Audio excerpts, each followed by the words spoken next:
En el nombre del Padre, y del Hijo, y del Espíritu Santo. Amén. Ave María Purísima, sin pecado concebida. Nuevamente juntos, queridos amigos de Atele, con nuestros temas de fe católica. Estamos estudiando la celebración del misterio cristiano en la segunda parte del Catecismo de la Iglesia Católica. Y rebobinemos un poquito y veamos qué es lo que hemos dicho hasta ahora. Entonces comenzamos diciendo que por liturgia entendemos habitualmente el conjunto de las celebraciones cristianas. Y la celebración más importante que realiza la Iglesia es la celebración del misterio pascual de nuestro Señor, su pasión, su muerte, su resurrección gloriosa, que se realiza de un modo misterioso, de un modo milagroso, en la Santa Misa, ¿no? Entonces, la liturgia es obra de la Iglesia, pero es obra de Cristo principalmente. Quien obra, quien celebra es el Cristo total, ¿eh? La cabeza de la Iglesia es Cristo y su cuerpo. El Señor actúa así a través de sus sacramentos, que son regalos suyos, que es una bendición muy particular de Dios para con los hombres, por el que les da la gracia que nos asemeja a Él. Y repetimos entonces, nuestro Señor está presente en su Iglesia principalmente en los actos litúrgicos y así lleva a cabo su obra de la salvación. Así continúa su obra de salvación. Ya habíamos dicho muchas veces que la misma Iglesia es sacramento de salvación porque justamente está llamada a continuar con la obra redentora de Cristo.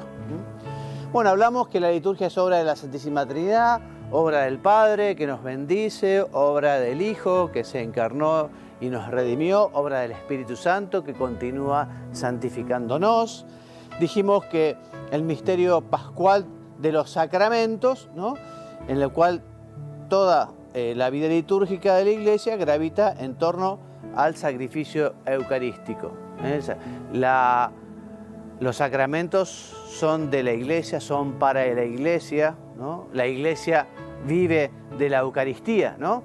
Y veíamos cómo efectivamente los sacramentos, en primer lugar, son de Cristo, los instituyó nuestro Señor. No fue una buena idea de los apóstoles, sino que Cristo mismo nos dejó este conducto para dar su gracia, la gracia santificante, la gracia sacramental. Son sacramentos de la Iglesia, son para la Iglesia, son de la Iglesia los da, los ofrece y además ella misma se nutre y se enriquece con ella. Son los sacramentos de la fe, porque los sacramentos, por un lado, exigen el conocimiento de la fe, exigen que se tenga fe para recibir los sacramentos. Y además los sacramentos también alimentan esa fe, ese creer en Dios y en lo que Él nos ha revelado. Son sacramentos para la salvación, o sea, la misión de la Iglesia como sacramento, la misión de todos y cada uno de los sacramentos la misión es la santificación, o sea, la salvación, alcanzar la bienaventuranza eterna del cielo. Por eso son también sacramentos de vida eterna. Y comenzamos a hablar entonces cómo es la celebración de la Iglesia la semana pasada, ¿no? Y nos preguntábamos primero, bueno, ¿quién celebra? Y como les decía recién, celebra el Cristo total, cabeza y cuerpo, Jesucristo y su Iglesia. Decíamos, bueno, cómo celebra y hablábamos de esos signos y símbolos, cómo efectivamente el hombre por naturaleza se comunica a través de signos y a través de símbolos y Dios también ha querido comunicarse así con los hombres. Y dijimos cómo ya en el Antiguo Testamento encontramos unos signos que simbolizan esa alianza, esa unión, esa relación del hombre con Dios, como la circuncisión, la unción y consagración de reyes y sacerdotes, la imposición de las manos, los sacrificios, sobre todo la Pascua de los judíos. Luego nuestro Señor asume alguno de estos signos, ¿no?, y les da un significado nuevo. Por ejemplo, la Pascua. La Pascua en el Antiguo Testamento nos recuerda la salida de Egipto, ¿no?, cuando efectivamente Moisés, siguiendo la inspiración divina, después de algo difícil que fue convencer, ¿no?, allí al que era el responsable, los tenía sojuzgados, ¿no? Bueno, al final sale, ¿no? Y esa salida es la Pascua, la Pascua. Bueno, la nueva Pascua es la resurrección de nuestro Señor, después de su pasión y de su muerte. Bueno, también Jesucristo, justamente al predicar, al enseñar, lo hace a través de signos materiales o gestos simbólicos, y también concretamente estos sacramentos de Jesucristo, esos sacramentos de la Iglesia, ¿no? Que por un lado cumplen los tipos o son figuras de la antigua alianza. Por ejemplo, el maná nos preanuncia lo que va a ser la Eucaristía, ¿no? Es tipo de la Eucaristía, figura. También estos sacramentos de Cristo y de la Iglesia significan y realizan la salvación obrada por nuestro Señor. Y también prefigura y anticipa la gloria del cielo, la gloria del cielo. Jesucristo nos dijo, quien come mi cuerpo y bebe mi sangre tendrá vida eterna, una promesa impresionante que nos hace nuestro Señor. Y efectivamente el camino a la santidad en la tierra, el camino al cielo, pasa en gran medida por una vida sacramental, porque allí justamente con la Eucaristía, con la penitencia, estos sacramentos que acompañan toda la vida del cristiano, desde su nacimiento hasta su tránsito a la vida eterna, son los medios, los canales ordinarios, no los únicos, porque Dios también da su gracia fuera de los sacramentos, ¿no? Pero este es el sentido del regalo de Jesucristo, que nosotros tengamos también esa certeza que cuando el sacerdote dice, y yo te absolvo tus pecados en nombre del Padre y del Hijo y del Espíritu Santo, ese sacramento que actúa ex opere operato, o sea, por la misma fuerza del sacramento, independientemente de la santidad del sacerdote, bueno, en ese momento el sacerdote es Cristo y perdona los pecados, ¿no? Entonces, en los sacramentos tenemos palabras y acciones. Palabras y acciones, porque toda celebración sacramental se realiza a través de palabras y acciones, ¿no? Por eso la liturgia de la palabra es parte integrante de las celebraciones sacramentales, ¿no? Por ejemplo, son signos de la palabra el libro que se utiliza, el leccionario, el evangelario, el misal, ¿no? Que a veces incluso se ingresa a la celebración procesionalmente, el diácono llevando, ¿no?, el libro. También es signo de la palabra esa veneración en la Santa Misa solemne, con el incienso antes de la lectura del Evangelio, ¿no? También esa lectura que es audible e inteligible por todos, la misma homilía, que lo que hace fundamentalmente es avanzar, profundizar, comentar, explicar el texto de la palabra, ¿no? Las lecturas, el Evangelio, ¿no? Y también las respuestas de la asamblea a la palabra, ¿no? O sea, las aclamaciones, los salmos de meditación, las letanías, la confesión de fe. Bueno, el canto y la música también tienen un papel muy importante en las celebraciones litúrgicas, muy importante. El número 112 de la Sacrosanctum Concilium del Concilio Vaticano II nos dice que esta tradición musical de la Iglesia Universal constituye un verdadero tesoro, ¿no? Y que el canto sagrado unido a las palabras constituye una parte necesaria o integral de la liturgia solemne, ¿no? Ya lo vemos esto en la antigua alianza, ¿no? Recordemos los salmos de David que cantaba con su arpa, en fin, una manera de manifestar la adoración, la alabanza a Dios en el Antiguo Testamento es a través del canto, ¿no? Y la Iglesia continúa con esta tradición. San Agustín nos dice, recitad entre vosotros salmos, himnos y cánticos inspirados, cantad y salmodiad en vuestro corazón al Señor. Enseña así San Agustín, ¿no?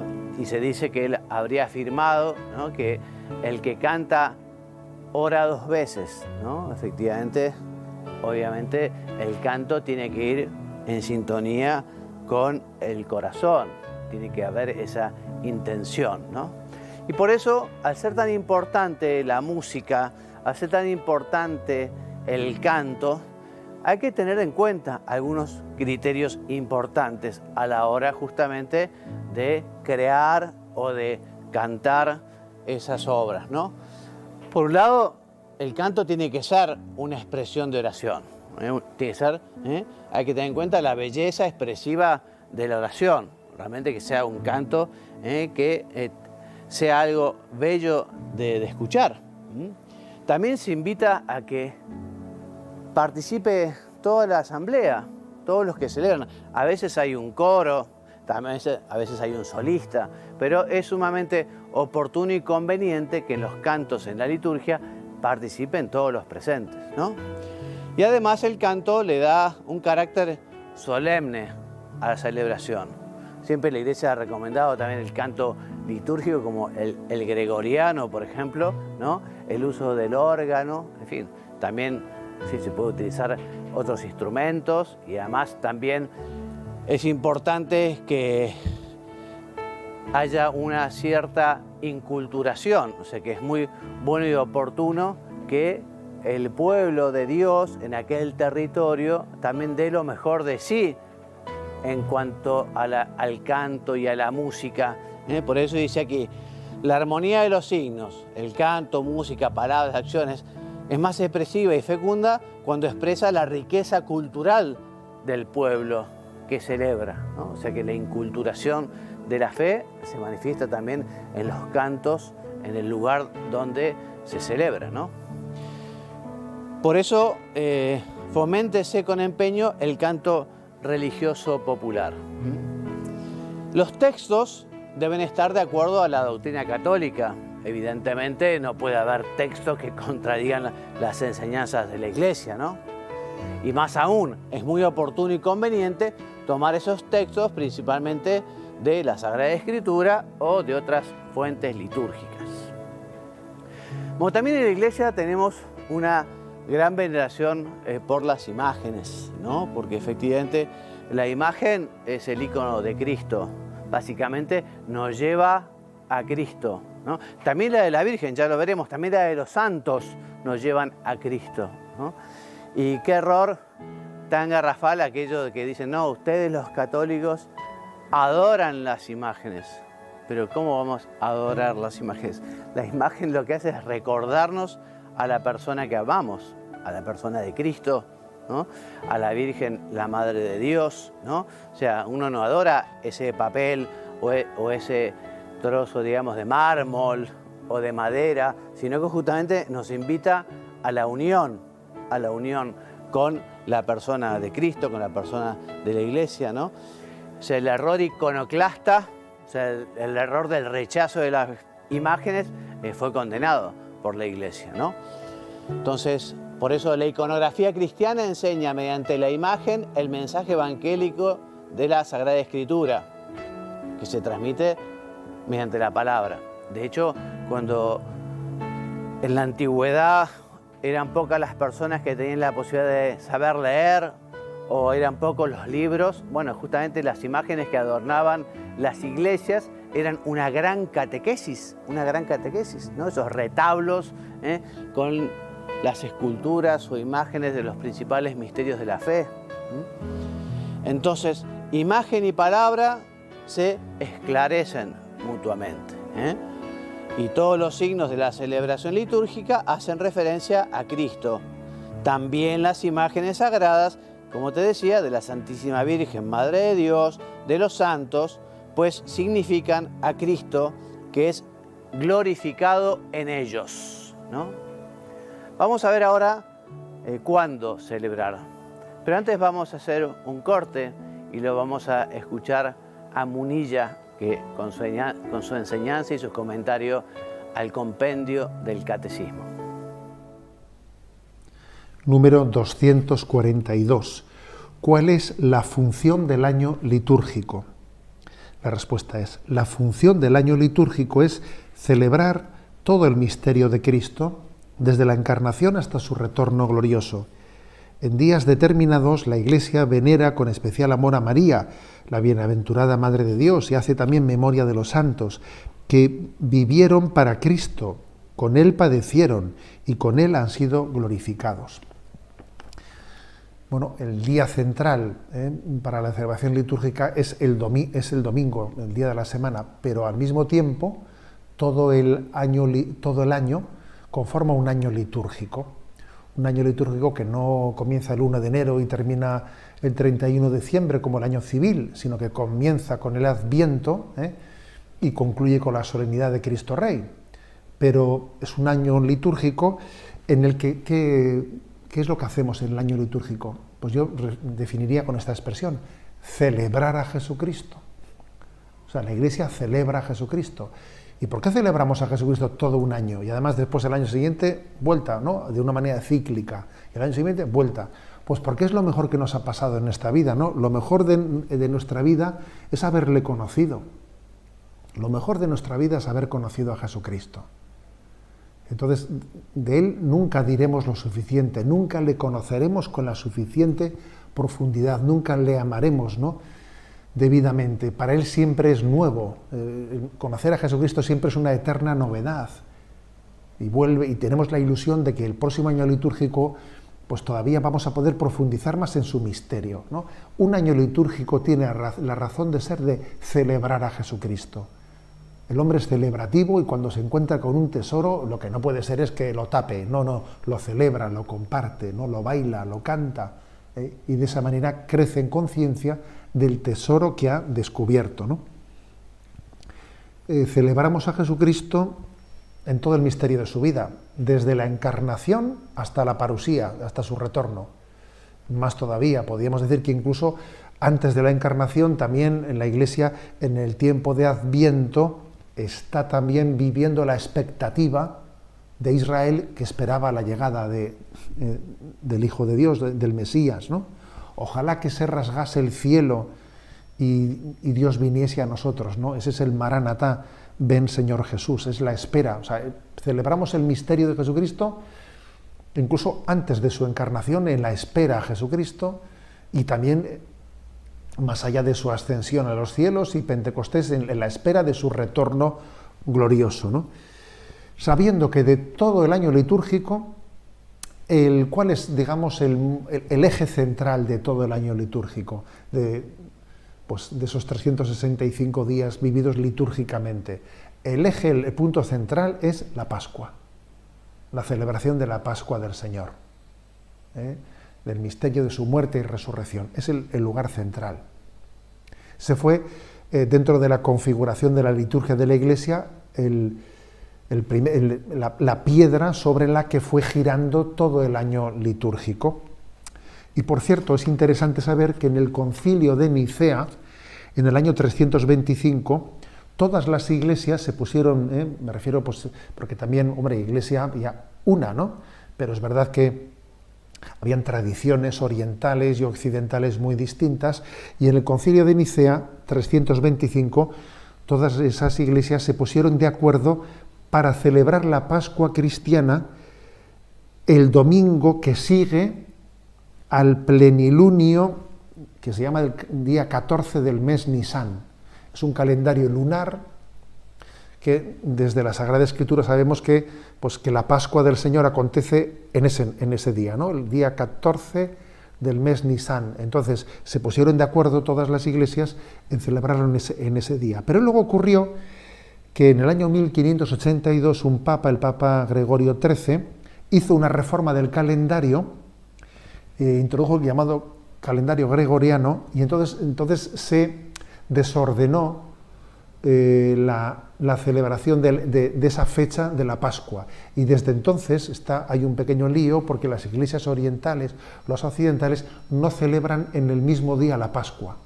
Entonces uno va a Jerusalén, igual dice, anda, si están aquí los ortodoxos celebrando la Pascua. Bueno, y uno de los, quizás, de los pasos ecuménicos más inmediatos y más próximos, que quizás esperamos que podamos verlo, el Papa Francisco lo ha insistido muchas veces, es el que podamos llegar a un acuerdo para llegar a celebrar el mismo día la Pascua la Pascua a todas las iglesias cristianas, porque es una pena que en un tema como ese, de tener a Cristo en el centro de nuestra vida, pues no tengamos una celebración conjunta, porque celebrar conjuntamente manifiesta más nuestra unión en la fe en torno al misterio central de Jesucristo. Tenemos que rezar, porque sería un paso ecuménico muy, muy concreto y muy práctico, ¿no?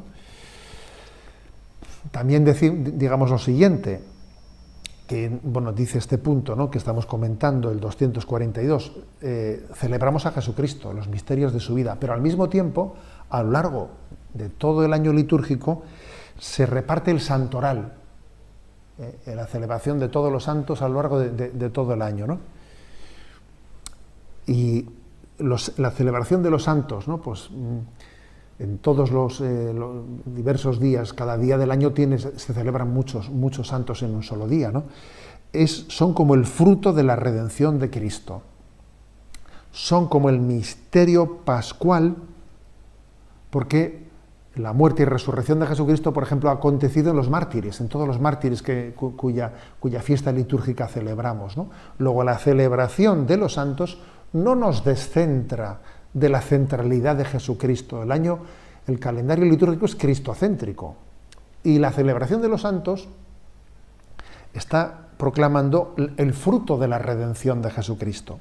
Bien, es verdad que la Iglesia suele tener también su cuidado litúrgico. Por ejemplo, si coincide un año, imaginaros, pues la fiesta de un santo, imaginaros, ¿no?, que coincide San José, pues en el día, no sé si es posible eso litúrgicamente, pero lo digo como una hipótesis. Imaginaros que coincida San José con el día del Viernes Santo. Pues obviamente se traslada porque siempre priman las fiestas en el calendario. Si hay coincidencias, siempre se le da preeminencia a las fiestas cristocéntricas. Y si en algún año hay alguna coincidencia, pues se traslada o se deja para otro momento, ¿no? La celebración de los santos no nos descentra de la centralidad del misterio de Cristo, más bien lo que hace es relucir en toda su belleza, relucir en la belleza del don de Jesucristo, también reflejado en el rostro de los santos.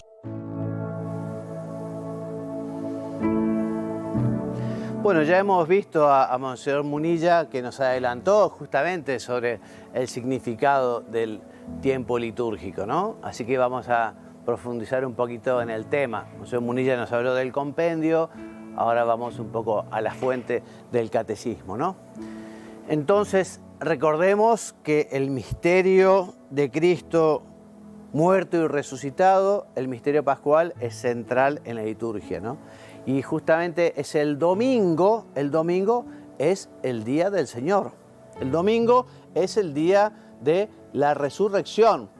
Y cada domingo justamente estamos llamados a la participación del misterio pascual en la Santa Misa. También todo el año litúrgico se va desarrollando el misterio de Cristo. El año litúrgico no coincide con el año calendario. El año litúrgico comienza con la preparación para Navidad, que se llama el Adviento. Son 4 semanas, luego viene el tiempo de Navidad, luego un tiempo durante el año, después la Cuaresma, justamente como preparación para revivir la Semana de la Misericordia Divina, justamente la pasión, muerte y resurrección de Jesús, y después viene el tiempo de Pascua. Así está dividido el año litúrgico. El tiempo durante el año son 33 semanas, ¿no?, de tiempo. Entonces, el pueblo de Dios, desde la ley mosaica, tuvo fiestas fijas para conmemorar la alianza de Dios con los hombres, las acciones maravillosas de Dios. Y fundamentalmente, ¿para qué? Y para darle gracias, ¿no?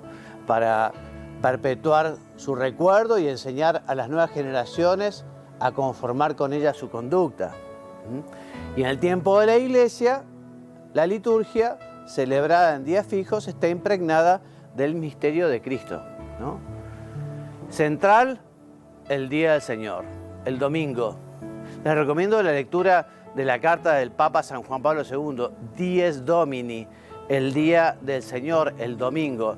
Una carta preciosa que seguramente te ayudará a descubrir nuevas maneras de vivir ese domingo como día de alabanza y adoración a Dios, como día de acción de gracias, como día de oración, como día de descanso en el Señor, como día de la familia, ¿no? Entonces, nosotros el domingo celebramos especialmente el misterio pascual, ¿no? Cada 8 días.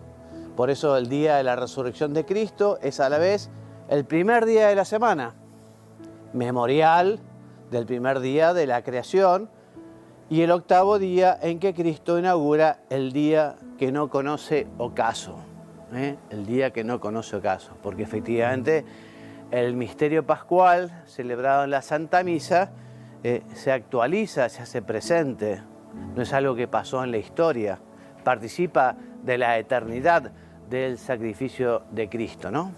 Entonces, ese domingo o esos domingos, ¿no?, celebramos ese banquete del Señor, esa cena del Señor, la Santa Misa, ¿no?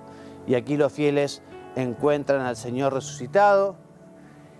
San Jerónimo nos dice, San Jerónimo, justamente el gran traductor de la Sagrada Escritura, nos dice: el día del Señor, el día de la resurrección, el día de los cristianos es nuestro día. Por eso es llamado Día del Señor, porque es en este día cuando el Señor subió victorioso junto al Padre. Si los paganos lo llaman Día del Sol, también lo hacemos con gusto, porque hoy ha amanecido la luz del mundo. Hoy ha aparecido el sol de justicia, cuyos rayos traen la salvación. Qué bueno que es tener esa ilusión por profundizar en el conocimiento sobre la Santa Misa, porque en la medida que la conozcamos mejor, en esa misma medida lo podemos aprovechar más, ¿no? Entonces, qué lindo que es leer textos justamente de liturgia, o por ejemplo la instrucción general del misal romano. O sea, hay realmente textos muy importantes para conocer mejor la misa y así aprovecharla más, amarla más, ¿no? El domingo es el día por excelencia de la asamblea litúrgica en que los fieles, escuchando la palabra de Dios y participando en la Eucaristía, reviven la pasión, la resurrección y la gloria del Señor Jesús y dan gracias a Dios que les hizo renacer a la esperanza viva por la resurrección de Jesucristo de entre los muertos, ¿no? Entonces les decía también que el año litúrgico desarrolla, ¿no?, en el tiempo, durante todo ese año, el misterio pascual, ¿no? Y esto vale particularmente para estas fiestas centrales de la vida del Señor, ¿no? Su encarnación, la anunciación, la Navidad, la Epifanía, ¿no? O sea, que conmemoran justamente el comienzo de nuestra salvación y nos comunican las primicias del misterio pascual, ¿no? O sea que el año litúrgico no son meras efemérides, así recordatorios, sino que nosotros tenemos que revivir, vivir con Cristo esos momentos importantes de su vida en la tierra.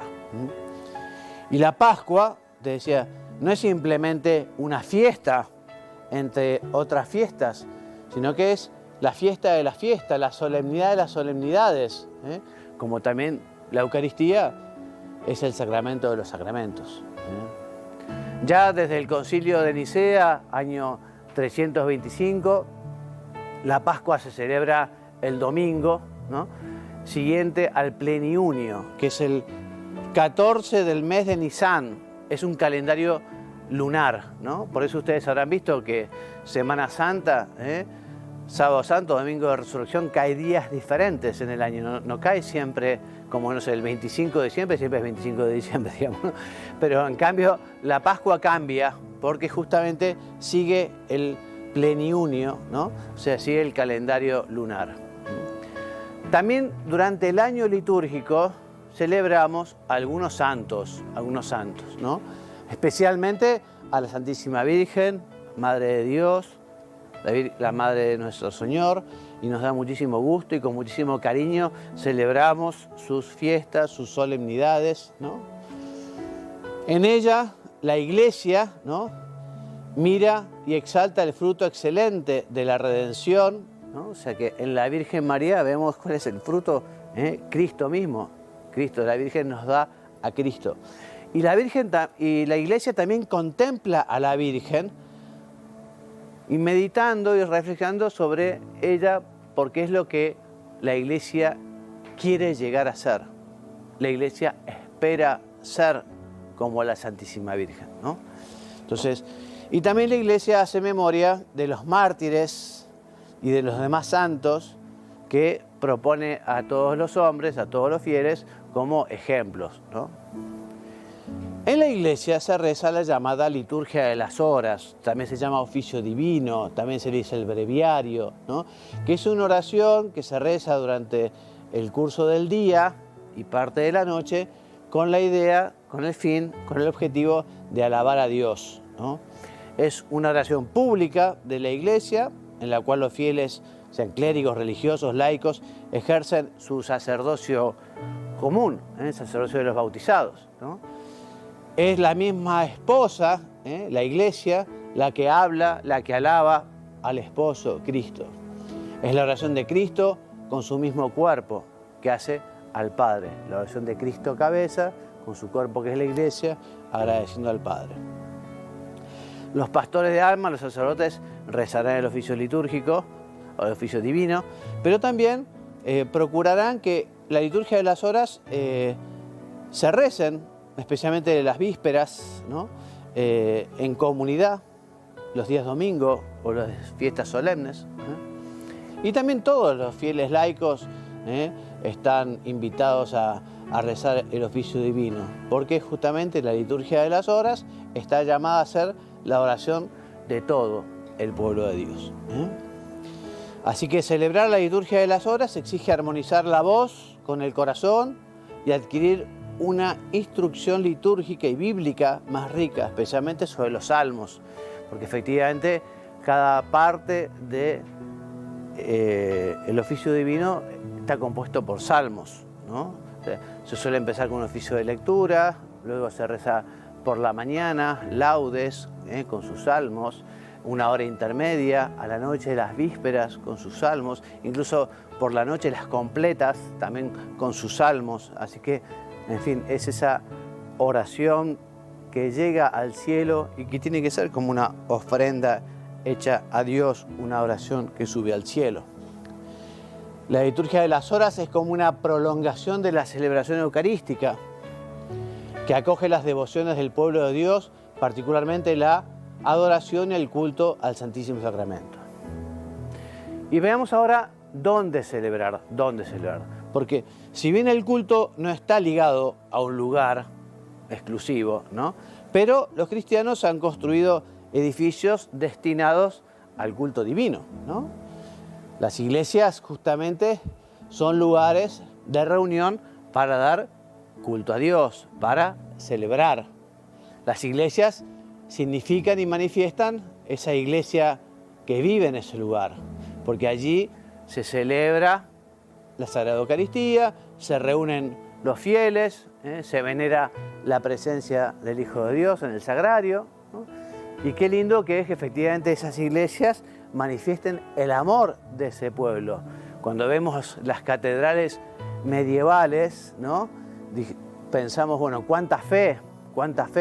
Quizá en pueblos pequeños o en ciudades pequeñas, unos edificios, unos templos, unas iglesias, unas catedrales impresionantes. ¿Para qué? Para hacerlo por Dios, ¿no? Entonces, por eso es oportuno que las iglesias sean hermosas y apropiadas para la oración. Qué triste cuando se convierten en un lugar turístico nomás. Tiene que ser un lugar de oración, un lugar de alabanza. También puede ser rico, digamos, en cuanto a la cultura, por la historia que tiene. Pero fundamentalmente las iglesias no son museos. Las iglesias son para adorar y alabar a Dios, para celebrar los sacramentos. En esta casa de Dios, la verdad y la armonía de los signos debe manifestar a Cristo, que está presente y actúa en ese lugar. Por ejemplo, lugares importantes que hay en la iglesia. El altar que significa Cristo mismo, el altar. Allí donde se celebra el sacrificio, el nuevo sacrificio de la nueva alianza. Sobre el altar, que es el centro de la iglesia, se hace presente el sacrificio de la cruz bajo los signos sacramentales, ¿no? En algunas iglesias orientales, el altar es también símbolo de sepulcro, ¿no? Porque, bueno, Cristo murió y resucitó también, ¿no? El tabernáculo o sagrario es el lugar donde está la hostia, el Santísimo, ¿no? Debe estar en un lugar situado dentro de la iglesia, en el lugar más digno posible, porque es lo más importante que tiene la iglesia, a Cristo sacramentado, ¿no? Por eso la nobleza, la disposición y la seguridad del tabernáculo eucarístico deben favorecer la adoración. Por eso a veces no está en el centro de la iglesia, sino a veces en una capilla lateral para facilitar la oración, para que la gente pueda rezar con tranquilidad, ¿no? El Santo Crisma, ¿no?, llamado mirón por las iglesias orientales, es justamente con el que se signa al bautizar, al que se bautiza, se signa al que se confirma. Es una manifestación de ese don del Espíritu Santo, ¿no? Tradicionalmente se conserva y se venera en un lugar seguro de la iglesia o del santuario, ¿eh?